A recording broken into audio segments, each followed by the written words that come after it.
Número 10. O maior país do mundo. Imagine um país tão vasto que se estende por 2 continentes simultaneamente, Europa e Ásia. Um lugar onde o nascer do sol nunca ocorre no mesmo horário em nenhum lugar, porque abrange 9 fusos horários diferentes. Essa é a Rússia, um lugar que não parece apenas um país, mas um mundo inteiro. A Rússia cobre mais de 17 milhões de quilômetros quadrados, tornando-a ainda maior que o planeta Plutão, que mede aproximadamente 16,6 milhões de quilômetros quadrados. É o maior país da Terra, faz fronteira com 14 nações diferentes e ocupa mais de 1/8 da massa terrestre do planeta. Em teoria, você poderia viajar da Noruega à Coreia do Norte sem nunca sair do território russo. Sua geografia é ao mesmo tempo deslumbrante e brutal. Mais de 70% do território da Rússia fica na Ásia, mas mais de 70% de sua população vive na parte europeia, deixando vastas extensões da Sibéria praticamente desabitadas. Há lugares onde você pode dirigir por centenas de quilômetros sem encontrar outra alma. Apenas florestas, rios congelados e vento. O clima pode ser absolutamente extremo. No inverno, algumas regiões atingem temperaturas tão baixas que a água fervente congela no ar antes de tocar o solo. Oymyakon, na Sibéria, é conhecido como o lugar habitado permanentemente mais frio da Terra, com temperaturas que chegam a menos 67,7 graus Celsius. Mesmo Moscou e São Petersburgo desaparecem sob a neve no inverno, enquanto o verão traz os famosos dias brancos, quando a escuridão é quase inexistente. A Rússia também é incrivelmente diversa. Possui mais de 190 grupos étnicos e mais de 100 línguas. O russo é o idioma oficial, mas muitas comunidades indígenas, do Ártico ao Cáucaso, mantêm vivas suas próprias línguas. No Daguestão, existem aldeias nas montanhas onde os vizinhos podem alternar entre 10 línguas diferentes apenas para se comunicar. Hoje, a população da Rússia é de cerca de 144 milhões de pessoas, distribuídas de forma muito desigual por um vasto mapa.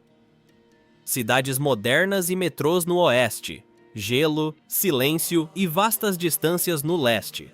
Aliás, de onde você está assistindo a isso agora?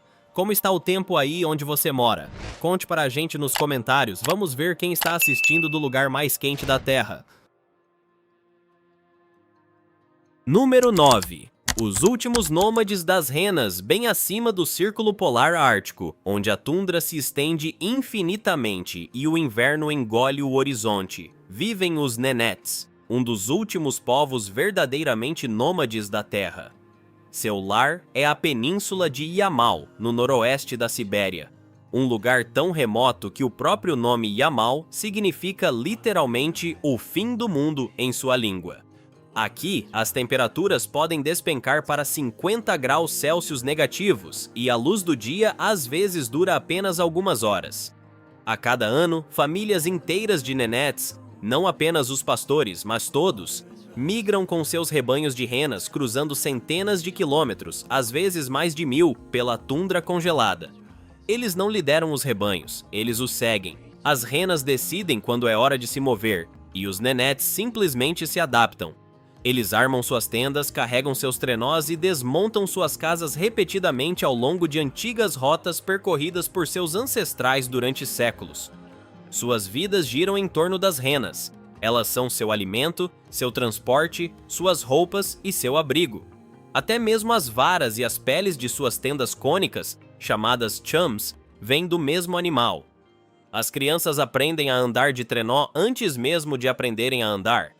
E os pastores enfrentam nevascas apenas com a memória e a coragem. A vida aqui é dura, mas notavelmente organizada. Os Nenets seguem um cronograma de migração rigoroso para evitar que o pastoreio destrua as pastagens. Dentro das tendas chum, as famílias se reúnem em torno de um único fogão de metal no centro. Grandes toras são colocadas no fogo e quando as chamas começam a enfraquecer, a gordura de rena é derramada sobre as brasas. Um acendedor de fogo essencial em um mundo onde a madeira costuma estar úmida ou congelada. Uma vez que o fogão esteja aceso, a temperatura interna pode se manter em torno de 2 graus Celsius, o que nesta paisagem é considerado confortável. Mas esse calor depende inteiramente da chama. Se o fogo se apagar ou a madeira acabar, a temperatura dentro da tenda pode cair abaixo de 0 em minutos, não importa quantas camadas de pele cubram as paredes. Para suportar essas condições, os nenetes usam roupas que não mudaram em séculos. Seus casacos e botas são costurados com peles de rena e veado, unidas com tendões dos mesmos animais. Cada casaco tem entre 4 e 6 camadas projetadas para reter o calor e repelir o vento. Os homens usam a malitsa, uma vestimenta com capuz e pele voltada para fora, enquanto as mulheres usam a yagushka, feita para combinar aquecimento e liberdade de movimento. As roupas não são lavadas da maneira usual. Elas são secas ao ar livre no vento ártico, limpas perto do fogo ou esfregadas com neve. Quando a água é necessária, a neve é coletada em baldes ou recipientes, derretida lentamente sobre o fogo e usada tanto para beber quanto para lavar. Como a água é tão preciosa, o banho acontece apenas 1 ou 2 vezes por semana, às vezes até menos, com enxágues rápidos em água morna, o suficiente para se manter limpo sem perder o calor corporal. As refeições são tão cruas e honestas quanto a própria tundra. Quando as temperaturas caem para 40 graus negativos, a carne congela completamente. Não há facas de cozinha. Aqui, os açougueiros usam serras e machados para cortar a carne congelada de rena. O som do metal batendo no osso gelado ecoa pela neve. Parte da vida cotidiana em um lugar onde até mesmo a comida precisa ser conquistada com dificuldade. E sobre aqueles estranhos rumores que circulam, vamos esclarecer os fatos. Histórias sobre povos do Ártico compartilhando esposas ou aquecendo seus convidados geralmente vêm de versões distorcidas de costumes inuites ou chukchi usados há muito tempo para sobreviver em comunidades isoladas. Não há evidências confiáveis de que tais tradições existam entre os nenetes hoje. Sua cultura é construída sobre a família, a resiliência e um profundo respeito pela natureza, não sobre mitos ou sensacionalismo. Eles acordam antes do amanhecer, derretem neve para obter água, cozinham peixe cru ou carne cozida em panelas de ferro e alimentam os cães que protegem a matilha dos lobos. Tudo é aproveitado, nada é desperdiçado. Quando um animal morre, seus ossos são devolvidos à tundra, uma oferenda aos espíritos que se acredita protegerem a terra. Número 8. A beleza das mulheres russas. Costuma-se dizer que a Rússia tem algumas das mulheres mais bonitas do mundo, mas o verdadeiro motivo não é apenas a genética. É a mistura de culturas e a forma como a vida molda as pessoas. Com mais de 190 grupos étnicos, não existe apenas um tipo de aparência russa. No norte, pele clara e olhos claros são comuns, enquanto o sul e as antigas rotas comerciais trazem cabelos mais escuros e traços mais definidos, moldados por raízes eslavas, turcas, caucasianas e siberianas. Essa variedade faz parte do charme. O estilo também importa. Trajes tradicionais como o sarafan e o kokoshnik ainda aparecem em festivais e deixaram um gosto duradouro por linhas limpas, simetria e um tipo de elegância discreta que se reflete na moda moderna. Mas por trás dessa beleza, existe uma história mais difícil. As mulheres russas são conhecidas por sua força porque muitas cresceram em uma sociedade marcada por dificuldades e perdas, onde muitas vezes tinham que trabalhar, estudar, criar filhos e sustentar suas famílias simultaneamente. Estatisticamente, o equilíbrio entre os gêneros é incomum. Para cada 100 mulheres, existem apenas cerca de 86 homens. Essa disparidade começou com a Segunda Guerra Mundial e nunca desapareceu completamente. Mesmo hoje, a expectativa média de vida dos homens é de cerca de 67 anos, enquanto as mulheres vivem até quase 77. Isso significa que as mulheres superam os homens em quase 10 milhões.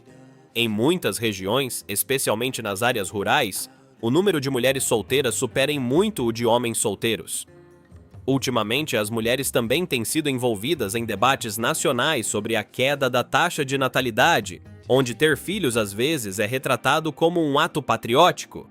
E embora muitos países enfrentem quedas nas taxas de natalidade, a situação da Rússia é mais acentuada devido à alta mortalidade masculina a longo prazo. Mortes relacionadas ao álcool têm sido um fator por décadas, juntamente com perdas militares mais recentes, fazendo com que muitas mulheres sobrevivam a seus camaradas. Você estaria disposto ou disposta a tomar o lugar dos homens russos e se casar com uma mulher russa? Se sim, deixe seu comentário abaixo. Número 7. A vida na cidade mais fria da Rússia. Yakutsk fica sobre permafrost permanente no extremo leste da Rússia e abriga mais de 300 mil pessoas, embora as temperaturas de inverno rotineiramente caiam abaixo de menos 50 graus Celsius, com uma mínima recorde de menos 71 graus Celsius. Para sobreviver a esses extremos, os moradores dependem de 3 tipos principais de moradia. Os mais antigos e comuns são prédios de madeira de 2 andares, não de aço, porque o metal se torna quebradiço e racha no frio extremo. Essas estruturas usam portas de entrada duplas carregadas com isolamento para reter o calor, algo como usar 2 casacos de inverno um sobre o outro. Muitas mostram danos causados pelo deslocamento do permafrost, com paredes rachadas e fundações afundando lentamente. O segundo tipo são os blocos de apartamentos de concreto da era soviética, construídos sobre palafitas altas para evitar que o calor interno derreta o solo congelado abaixo. Yakutsk tem mais de 250 desses prédios, abrigando milhares de famílias. O aluguel mensal gira em torno de $550 americanos a $600 americanos. Os serviços básicos são confiáveis e o isolamento térmico é uma prioridade constante. A opção mais moderna são os complexos residenciais recém-construídos, com 9 a 16 andares. São cidades quase autossuficientes, com escolas, jardins de infância, supermercados e até estacionamento aquecido dentro da mesma estrutura. Um apartamento de cerca de 40 metros quadrados custa aproximadamente $75 mil americanos, e os interiores são completamente modernos. O cotidiano em Yakutsk é marcado pelo frio. Tomar banho e lavar roupa pode levar um dia inteiro, já que a água precisa ser aquecida manualmente em banheiras de madeira aquecidas por fogões a lenha. Devido ao esforço e ao combustível necessários, muitas famílias tomam banho apenas 1 ou 2 vezes por semana. Antes de sair, os moradores se agasalham com calças térmicas, joelheiras, meias de lã de camelo, gorros de pele, luvas e botas isolantes. Cabelos e cílios expostos podem congelar em questão de minutos, então as pessoas raramente ficam ao ar livre por mais de 15 a 20 minutos. Abrigos de ônibus aquecidos não são um luxo aqui, são uma necessidade. Os carros representam outro desafio. Os motores não podem ser desligados por muito tempo, ou o combustível pode congelar parcialmente. Muitos veículos usam aquecedores externos para manter seus motores funcionando. Estradas, tubulações e veículos são todos fortemente isolados, porque uma única falha pode se tornar um problema sério. Yakutsk também tem um dos mercados a céu aberto mais frios do mundo. Eles funcionam de 10 a 12 horas por dia, vendendo peixe congelado naturalmente, carne de rena, carne de cavalo, pato e até carne de urso. Tudo é sólido como pedra e muitas vezes confundido com blocos de madeira. No entanto, os vendedores ainda usam pequenos aquecedores apenas para evitar que suas mãos, dinheiro e caixas registradoras congelem. Além disso, apenas alimentos que podem permanecer congelados são vendidos ao ar livre. Outros produtos, especialmente vegetais, são armazenados dentro de lojas aquecidas. Os vegetais são escassos e caros devido ao longo transporte que exigem, enquanto a carne é relativamente barata e serve como uma fonte vital de energia para sobreviver ao frio. Número 6. As tradições russas. Mais estranhas. Você se atreveria a mergulhar em um lago congelado quando a temperatura está abaixo de 0? Para muitos russos, isso não é loucura, é uma tradição. Todo mês de janeiro, durante o feriado da Epifania, milhares de pessoas cortam buracos em forma de cruz no gelo e mergulham na água gelada para purificar seus corpos e almas. O impacto do frio é como fogo contra a pele, e ainda assim eles emergem sorrindo, convencidos de que isso fortalece tanto a fé quanto a resiliência. Essa mesma resiliência vive silenciosamente nos hábitos cotidianos. Antes de qualquer viagem, os russos param por um minuto em silêncio, um costume chamado de sentar antes da estrada, para organizar seus pensamentos e afastar o azar. Eles raramente sorriem para estranhos, mas uma vez que você faz parte do círculo deles, eles o tratam como família. Visite uma casa russa e você nunca sairá com fome. Lembre-se, porém, de nunca chegar de mãos vazias. Leve um pequeno presente, chocolates, vodka ou flores. E tenha cuidado com as flores, porque elas devem ser sempre em número ímpar. Números pares são para funerais. Além dos rituais e costumes, existe algo mais profundo: a conexão entre as pessoas e a natureza. Estendendo-se das suaves planícies da Europa até as regiões geladas da Sibéria, a bétula se ergue como um símbolo de pureza, resiliência e beleza na cultura russa. Sua casca branca brilha sob o sol do norte como um reflexo silencioso da resiliência de toda uma nação. As bétulas aparecem em poemas, pinturas e canções folclóricas, expressando a saudade da alma russa de casa. Ainda hoje, a bétula continua fazendo parte do cotidiano. Sua seiva é transformada em uma bebida doce e rica em minerais. Nos banhos tradicionais, que são saunas russas, as pessoas se batem suavemente com ramos de bétula para melhorar a circulação. Durante o Festival da Trindade, as jovens tecem coroas de ramos de bétula e dançam ao redor delas pedindo amor e boa sorte. Número 5. Maravilhas da Rússia que parecem irreais. Se você pensa que a Rússia é só neve, florestas e cidades frias, esta seção mudará completamente sua perspectiva, porque alguns cantos deste país parecem mais saídos de um filme de fantasia do que da realidade. Bem longe, nas Ilhas Kurilas, fica Onekotan, uma das ilhas mais surreais de toda a Rússia. À primeira vista já parece remota e misteriosa, mas a verdadeira surpresa está escondida em seu centro. Um vulcão perfeitamente formado que emerge do meio de um lago, que por sua vez fica dentro de uma antiga caldeira vulcânica. Este é o vulcão Krenitsyn, considerado um dos vulcões mais bonitos da Terra. Visto de cima, parece que a natureza cuidadosamente colocou uma montanha dentro de uma tigela e a encheu de água só para se exibir. Então a paisagem muda novamente quando você chega às formações rochosas em forma de cogumelo da Rússia. Essas são formações rochosas estranhas que se parecem exatamente com cogumelos gigantes crescendo do chão. Encontradas em locais como a região de Altai, essas formações em forma de cogumelo foram esculpidas por milhares de anos de vento, chuva e erosão. Seus finos pilares de pedra sustentam, de alguma forma, enormes camadas superiores, fazendo com que pareçam tão frágeis e impossíveis que é impossível não se perguntar como ainda não desabaram.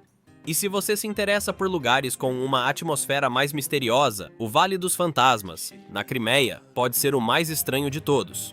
Localizado nas encostas do Monte Zurla, este vale é repleto de estranhos pilares de pedra e formações rochosas que parecem mudar de forma dependendo da luz, do ângulo e, principalmente, da neblina. Número 4. A culinária mais extrema da Rússia. A culinária russa, especialmente na Sibéria e nas regiões árticas, não é para os fracos de coração. Um dos pratos mais infames é o kapalkan. Ele é preparado enterrando carne de rena ou foca sob o permafrost por cerca de 6 meses para fermentar naturalmente. Durante esse tempo, a carne se decompõe parcialmente e produz toxinas. Para quem não é russo, comer kapalkan pode causar intoxicação alimentar grave e até a morte. As comunidades indígenas locais podem comê-lo sem problemas porque seus corpos se adaptaram ao longo de gerações. Outro prato chocante é o kuyukta. Frequentemente descrito como proteína crua de sobrevivência, consiste em larvas vivas de mosca navalha encontradas sob a pele da rena. Os pastores às vezes as comem cruas imediatamente após extraí-las, sem cozinhar ou temperar de qualquer tipo. Ao contrário de muitos países, a Rússia tem pouca cultura de comida de rua. O frio extremo obriga as pessoas a ficarem em casa, então a maioria das refeições é feita em mercados ou restaurantes. Nos mercados do norte, você pode encontrar carne de caça seca, fatiada grossa, vermelho escura, extremamente magra, mastigável e com sabor intenso. A Rússia também é famosa por seus queijos tradicionais, que variam de queijo branco fresco e macio a blocos prensados e queijo defumado em tiras, amarrado em grandes porções. Essas barracas costumam ser cercadas por mel, nozes torradas e laticínios artesanais.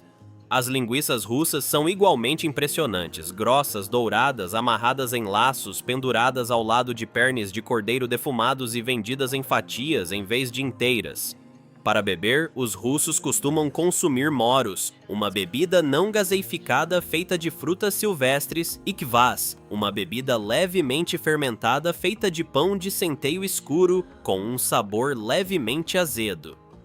Um prato mais familiar para estrangeiros é o borscht, a icônica sopa de beterraba vermelha cozida com cenouras e tomates, às vezes com carne e às vezes vegetariana, geralmente servida com creme azedo, alho e pão com banha de porco curada.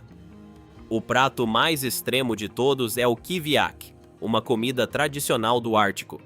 Uma foca inteira é recheada com centenas de pequenos pássaros, incluindo penas e órgãos, e então enterrada no subsolo para fermentar por 6 a 18 meses. Quando é aberto, o cheiro por si só é avassalador, mas os moradores locais calmamente arrancam as penas e comem os pássaros ali mesmo. Você acha que teria coragem de experimentar algum desses pratos? Eu, francamente, preferiria não experimentar. Número 3. O Palácio Subterrâneo. Se você pensa que o metrô é apenas um lugar onde você corre de cabeça baixa, a Rússia está prestes a mudar sua opinião. Em cidades como Moscou e São Petersburgo, algumas estações de metrô se parecem menos com transporte público e mais com palácios construídos no subsolo. A história começa em Moscou, onde a primeira linha de metrô foi inaugurada em 15 de maio de 1935, com apenas 13 estações e cerca de 11 quilômetros de trilhos. Quase um século depois, o sistema cresceu e se tornou uma extensa rede subterrânea com aproximadamente 325 quilômetros de extensão e 194 estações em operação.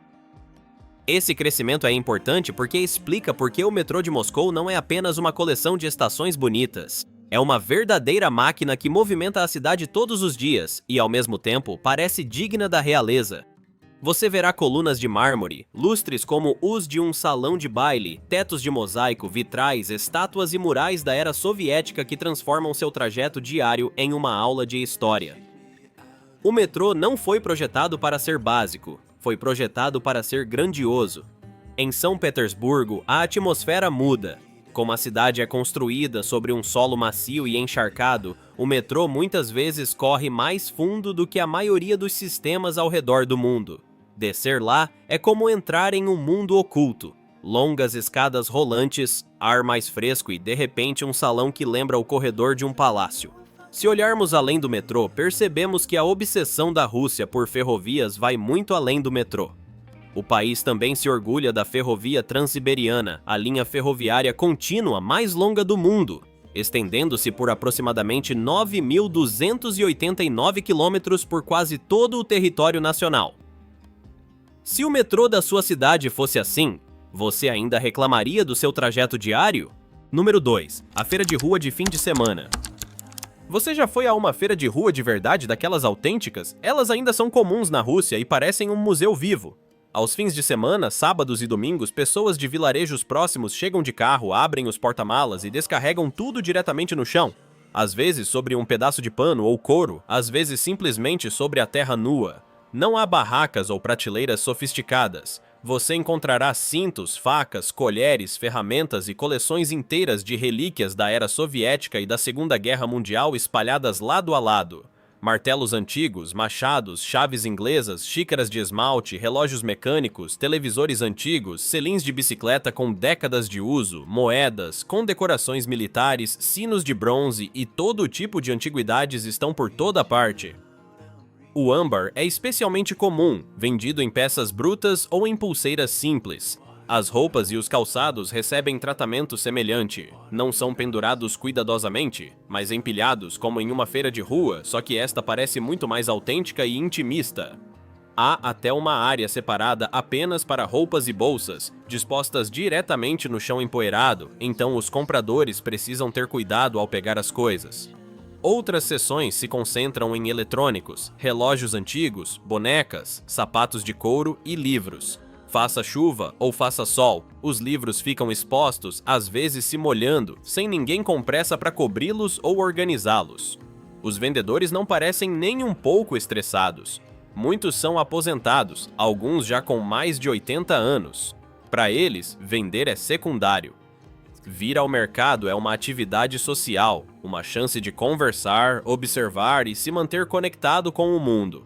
Você também pode encontrar barracas com peças de bicicleta, selins, rodas, quadros, parafusos e ferramentas, o suficiente para quase construir uma bicicleta do zero. Perto dali, há ferramentas de jardinagem como ancinhos e pás, malas de viagem, chapéus e até trompetes de latão antigos. Animais vivos também estão em exibição. Uma área vende galinhas e coelhos em grandes gaiolas trazidas de caminhão. Há placas de couro de vaca com vários padrões coloridos, blocos grossos de mel embalados em recipientes resistentes e uma seção inteira de plantas que oferece maçãs, peras, ameixas, cerejas, mirtilos, videiras, rosas trepadeiras, pinheiros ornamentais e até romãs sem sementes. Cada planta tem uma etiqueta com foto, e suas raízes são envoltas em plástico preto para o transporte. Os móveis adicionam outra camada de charme, com mesas e cadeiras rústicas que parecem ter sido retiradas de outro século. Machados com cabo de madeira são comuns, ferramentas práticas que também servem como itens de colecionador.